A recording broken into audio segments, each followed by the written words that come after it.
Welcome back. Remember the memoir Eat, Pray, Love started out as a book, turned into a hit movie. It profiles the true story of Elizabeth Gilbert, played in the movie by Julia Roberts. In an attempt to find herself and unearth deeper joy, she does something most women can only dream about. She takes an entire year off just to soak in life. Here's a quick clip.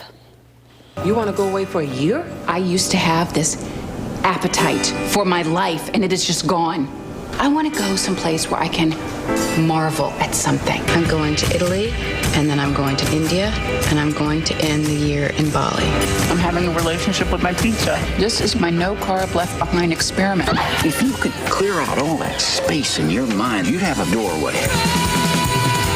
And you know what the universe would do? Rush in. Everything else will take care of itself.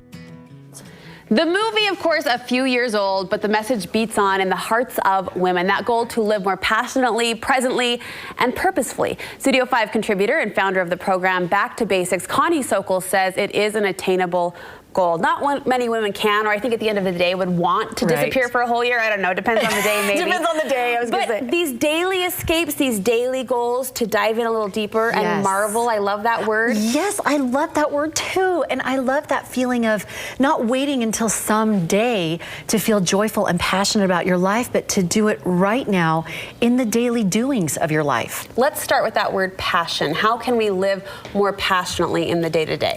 You know, I think it's really soaking in what you're doing and feeling the purpose of it. There is this darling teacher, and I'm sure we all have a teacher that we can think of that made us feel that she had that passion for teaching. My daughter was in one class, and it just wasn't a fit. And we're usually the type that's like, you get what you get and you don't throw a fit.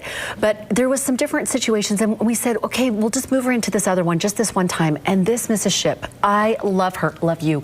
She was amazing. My little Sophie is just a sparkle and sunshine. And if you just put some drops in there, she just blossoms. And that's what Mrs. Ship does. She, every day, I went to her classroom and I watched. She does not let any of those kids go home without being praised. Sorry, every day. And she does this good job cheer. And this is, I walked in, it was so cute. She goes, good job, G-O-O-D-J-O-B, good job. When someone does a good job thing, I was like, pick me, I want to go in this class. I do. You could feel, and when I talked with her, I said, well, how do you keep passion for teaching second graders every day? Right. And she said, I love them first. And then she focuses on that development of that child, of this is a wonderful child, and she does not listen to any other teachers. Oh, you got so-and-so. She said, I don't listen. I just see them for who they are and then just love them. And she does. She just passionately loves what she does. Well, what a great example, too, from a teacher's position and perspective. They're teaching the same thing year after year. Yes. They're essentially reinforcing those same concepts day after day. And we all have to-do lists like that are so repetitive. But to keep the passion in those daily to-dos, that's the real challenge. That is the real challenge. And I think, again, going back to that purpose, you know, I'm cleaning toilets every day and I'm delegating and then I'm washing and so good at delegating. Seriously, because I'm doing good, life skills. But I look at that and I think there is purpose. And I have to remind myself, I am developing future stellar adults. I am the CEO of our home and I make this a refuge. When I think those kind of thoughts, then I feel that purpose again and the passion for what I'm doing. Let's talk about the next goal, to live presently. This is hands down, I think, what I hear from my friends the very most over and over is, I just want to be more in the moment. Yes, and I've thought about that. What stops us? We know that. It's such a catchword. But I do think that it's finding simple ways to reconnect yourself with your daily life. So a few weeks ago, I was sitting in a quiet place and I thought, what is a word or a couple of words that would really help define what I want this year? And I've had some of them over the past year, joy and love and different things, brave, but free came to mind. And I thought, free? I wonder where that's coming from. Good word. It was. And then after that, I was with some friends and we were walking through this big barn that has all these little crafts, and I saw this willow statue and it had this, she's out like this and she's got the birds and it said free to sing, dance, laugh, create. And oh, that just soaked into my soul. I was like, that's how I want to be. I want to feel that free part of me and just express it. So that now in a central place of your home, I imagine. On my desk, right next to my bed. And remind you daily of that goal to stay in the moment. That's right. And I sit down at my chair, and that's where I get everything done. And I see that every day. And I think, how can I feel and help others to be more free today? It's almost the verbal little string around your finger. It is. It totally is. That's exactly right. Because we get so busy. I've got my yellow and orange sticky notes, and I've got my iPhone, I've got my whatever.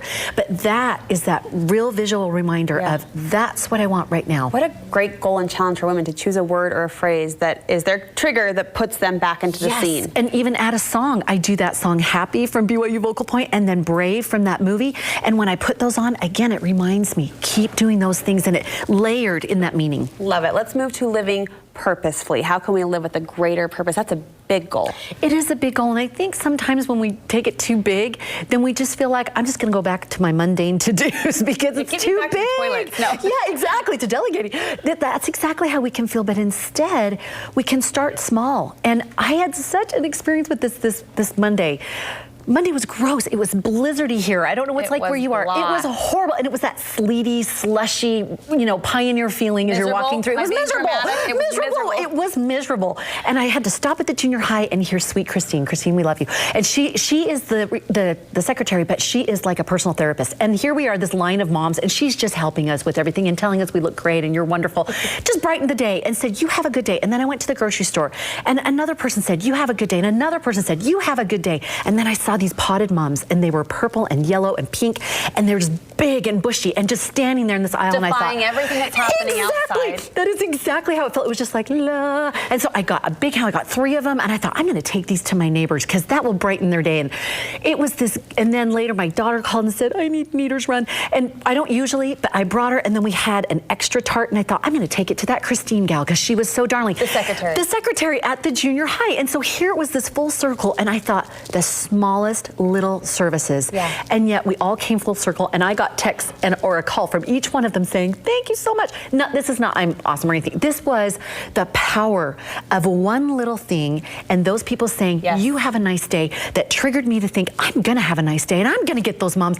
One thing, Lisa, pay it forward, Uber to the 10th degree. So that purpose, that goal to live purposely can be as simple as just a verbal well wish for the coming day. Simple. Just start small today. And right now we're doing a 40 days of service where to prepare for Easter and just get in that frame of mind. And instead of feeling I've got to go out and save, all these people, just start small. Being kind, being smiling, being thoughtful. And it just...